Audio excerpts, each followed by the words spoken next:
Hi ಎಲ್ರಿಗೂ ನಮಸ್ಕಾರ. ನಾನು ನಿಮ್ಮ Nayana Sitesh. Welcome back to my YouTube channel. ಎಲ್ಲರೂ ಹೇಗಿದ್ದೀರಾ? ನಾವು ತುಂಬ ಚೆನ್ನಾಗಿದ್ದೀವಿ. ನೀವು ಚೆನ್ನಾಗಿದ್ದೀರಾ ಅಂತ ಭಾವಿಸ್ತೀನಿ. ಯಾರೆಲ್ಲ ಫಸ್ಟ್ ಟೈಮ್ ವೀಡಿಯೋ ನೋಡ್ತಾ ಇದ್ದೀರಾ ದಯವಿಟ್ಟು ಸಬ್ಸ್ಕ್ರೈಬ್ ಮಾಡಿ, ಶೇರ್ ಮಾಡಿ, ಕಮೆಂಟ್ ಮಾಡಿ, ಲೈಕ್ ಮಾಡಿ. ಇವತ್ತು ಸ್ಪೆಷಲ್ ಏನಪ್ಪ ಅಂದರೆ ಚಪಾತಿಗೆ ಎಗ್ ಬುರ್ಜಿ ಅಥವಾ ಎಗ್ ಮಸಾಲ ಅಂತಾರಲ್ಲ, ಆ ರೀತಿ ನಾನು ಟ್ರೈ ಮಾಡ್ತಾಯಿದ್ದೀನಿ. ಸೊ ಅದನ್ನು ನಿಮಗೆ ಶೇರ್ ಮಾಡ್ತಿದ್ದೀನಿ ರೆಸಿಪಿನ. ದಯವಿಟ್ಟು ಎಲ್ಲರೂ ಸಪೋರ್ಟ್ ಮಾಡಿ. ಇವಾಗ ಮೊದಲಿಗೆ ಒಂದು ಬಾಣಲೆಗೆ ಎಣ್ಣೆ ಹಾಕ್ತಾಯಿದ್ದೀನಿ. ಎಣ್ಣೆ ಹಾಕಿದ್ದೀನಿ ಬಾಣಲೆಗೆ. ಇದು ಸ್ವಲ್ಪ ಎಣ್ಣೆ ಕಾಯಬೇಕು. ನೆಕ್ಸ್ಟು ನಾನು ಇವಾಗ ಇದಕ್ಕೆ ಒಂದು ಈರುಳ್ಳಿನ ಕಟ್ ಮಾಡಿ ಇಟ್ಕೊಂಡಿದ್ದೀನಿ. ನಾನು ಹಸಿಮೆಣಸಿನ್ಕಾಯಿ ಏನೂ ಹಾಕ್ತಾಯಿಲ್ಲ, ಯಾಕಂದರೆ ಖಾರದ ಪುಡಿ ಹಾಕ್ತಾಯಿದ್ದೀನಿ. ಸೊ ಇವಾಗ ಈರುಳ್ಳಿ ಹಾಕ್ತಾಯಿದ್ದೀನಿ ನೋಡಿ. ಈರುಳ್ಳಿ ಈ ರೀತಿ ಸಣ್ಣದಾಗಿ ಕಟ್ ಮಾಡಿ ಇಟ್ಕೊಂಡಿರೋದು. ಇದು ಸ್ವಲ್ಪ ಚೆನ್ನಾಗಿ ಫ್ರೈ ಆಗಬೇಕು ನೋಡಿ. ಇವಾಗ ಆಗ್ತಾಯಿದೆ ಈರುಳ್ಳಿ. ಇದು ತುಂಬ ಟೇಸ್ಟಿಯಾಗಿರುತ್ತೆ. ನೀವು ಒಂದು ಸಲ ಟ್ರೈ ಮಾಡಿ, ಹೇಗಿತ್ತು ಅಂತ ಕಮೆಂಟ್ ಮಾಡೋದನ್ನ ಮರಿಬೇಡಿ. ನೋಡಿ ಇದು ಆಲ್ರೆಡಿ ಫ್ರೈ ಆಗಿದೆ. ಇದಕ್ಕೆ ನಾನಿವಾಗ ಸ್ವಲ್ಪ ಚಿಕನ್ ಮಸಾಲ ಪೌಡ್ರ್ ಹಾಕ್ತಾಯಿದ್ದೀನಿ. ನೆಕ್ಸ್ಟ್ ನಾನು ಇದಕ್ಕೆ ಗರಂ ಮಸಾಲ ಪೌಡ್ರ್ ಹಾಕ್ತಾಯಿದ್ದೀನಿ.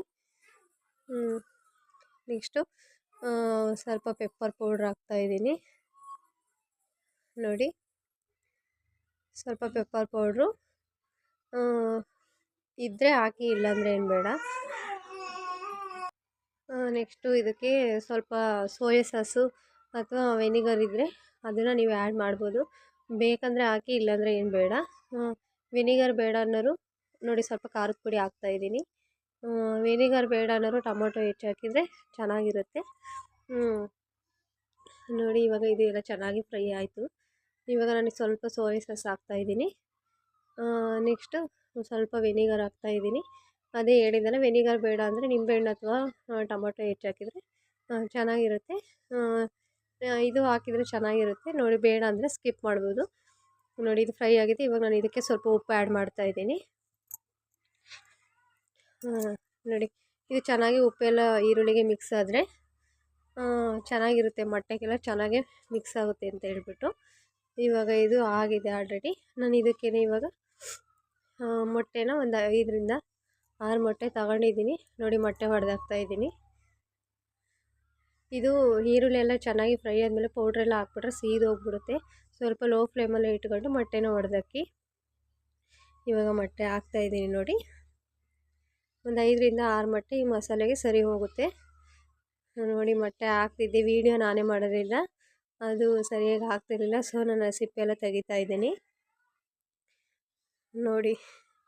ಈ ರೀತಿ ಲೋ ಫ್ಲೇಮಲ್ಲಿ ಇಟ್ಕೊಂಡೇ ಮಾಡಬೇಕು, ಯಾಕಂದರೆ ಸೀದೋಗುತ್ತೆ ಅಂತ ಹೇಳಿದ್ನಲ್ಲ. ಸೊ ಈ ರೀತಿ ಆಗ್ತಾಯಿದೆ ನೋಡಿ. ಇವಾಗ ಈ ಸಿಪ್ಪೆ ಎಲ್ಲ ತೆಗಿಬೇಕು, ಇಲ್ಲಾಂದರೆ ಮತ್ತೆ ಅದು ಅದರಲ್ಲೇ ಸೇರ್ಕೊಂಬಿಡುತ್ತೆ. ಆಮೇಲೆ ಮಕ್ಕಳು ಎಲ್ಲ ತಿನ್ನೋದಿದ್ರೆ ಸುಮ್ಮನೆ ಅವರಿಗೆ ತೊಂದರೆ ಆಗುತ್ತೆ. ಅದಕ್ಕೆ ಎಲ್ಲ ಮುಂಚೆನೇ ತೆಗೆದ್ಬಿಟ್ಟು ಇದನ್ನು ನಾವಿವಾಗ ನೀಟಾಗಿ ಎಲ್ಲ ಮಿಕ್ಸ್ ಮಾಡಬೇಕು. ನಾನು ಎಗ್ಗಿಂದ ಯಾವಾಗಲೂ ನಾನು ಶೇರ್ ಮಾಡಿಲ್ಲ, ಇವತ್ತು ಫಸ್ಟ್ ಟೈಮ್ ಮಾಡ್ತಾ ಇರೋದು ನೋಡಿ. ವ್ಯೂಸ್ ಯಾವ ರೀತಿ ಬರುತ್ತೆ ಅಂತ ನೋಡೋಣ. ಶಾರ್ಟ್ಸಿಗಾದ್ರೆ ತುಂಬ ವ್ಯೂಸ್ ಬರುತ್ತೆ, ಲೆಂತ್ ವೀಡಿಯೋಗೆ ವ್ಯೂಸೇ ಬರೋಲ್ಲ, ಅದೇ ಸ್ವಲ್ಪ ಬೇಜಾರು ನೋಡಿ. ಇವಾಗ ನಾನು ಇದನ್ನೆಲ್ಲ ಮಿಕ್ಸ್ ಮಾಡ್ತಾಯಿದ್ದೀನಿ ಲೋ ಫ್ಲೇಮಲ್ಲಿ ಇಟ್ಕೊಂಡು. ಇವಾಗ ಹೈ ಫ್ಲೇಮಲ್ಲಿ ಇಟ್ಟಿದ್ದೀನಿ. ಇವಾಗ ಮೊಟ್ಟೆ ಹೊಡೆದಾಕಿದ್ದೀವಲ್ಲ, ಇದು ಜಲ್ದಿ ಹಸಿ ವಾಸನೆ ಎಲ್ಲ ಹೋಗ್ಬೇಕಲ್ಲ, ನೀಟಾಗಿ ಫ್ರೈ ಆಗಬೇಕು ಎಣ್ಣೆಲಿ. ಅದಕ್ಕೆ ನಾನು ಹೈ ಫ್ಲೇಮಲ್ಲಿ ಇಟ್ಟು ತಿರುಗ್ತಾ ಇದ್ದೀನಿ ನೋಡಿ. ಈ ರೀತಿ ಇದು ಮುಕ್ಕಾಲು ಭಾಗ ಇದು ಬೆಂದಿದೆ. ಇವಾಗ ಇಷ್ಟ ಆದ್ರೇ ಸಾಕು.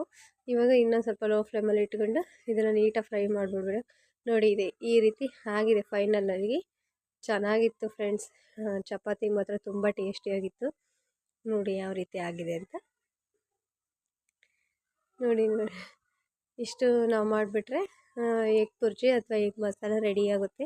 ಚಪಾತಿಗೆ, ದೋಸೆಗೆ ತುಂಬ ಚೆನ್ನಾಗಿರುತ್ತೆ, ರೈಸಿಗೂ ಸಮೇತ ಚೆನ್ನಾಗಿರುತ್ತೆ. ನಿಮಗೆ ಯಾವುದಕ್ಕೆ ಬೇಕೋ ಅದಕ್ಕೆ ನೀವು ಸರ್ವ್ ಮಾಡ್ಕೊಂಡು ತಿನ್ಬೋದು ನೋಡಿ. ಯಾವ ರೀತಿ ಇದೆ. ನಾನು ಫೈನಲಾಗಿ ಒಂದು ಮೊಟ್ಟೆ ಹಾಕ್ಕೊಂಡು ಎಗ್ ಮಸಾಲ ಚಪಾತಿ ಜೊತೆ ಹಾಕ್ಕೊಂಡು ಸರ್ವ್ ಮಾಡ್ಕೊಂಡು ತಿಂದೆ. ತುಂಬ ಟೇಸ್ಟಿಯಾಗಿತ್ತು. ಟೇಸ್ಟ್ ಮಾತ್ರ ಅಲ್ಟಿಮೇಟ್ ಆಗಿತ್ತು. ನೀವೊಂದು ಸಲ ಟ್ರೈ ಮಾಡಿ, ಹೇಗಿತ್ತು ಅಂತ ಕಮೆಂಟ್ ಮಾಡೋದನ್ನ ಮರಿಬೇಡಿ. ನೋಡೋಣ ನಾಳೆ ಲಾಗ್ಸ್ ಅಥವಾ ರೆಸಿಪಿಯೊಂದಿಗೆ ನಿಮ್ಮ ಮುಂದೆ ಬರ್ತಾಯಿದ್ದೀನಿ. Bye bye, love you all, take care. ನಾಳೆ ವೀಡಿಯೋದಲ್ಲಿ ಸಿಗೋಣ ಫ್ರೆಂಡ್ಸ್, ಬಾಯ್.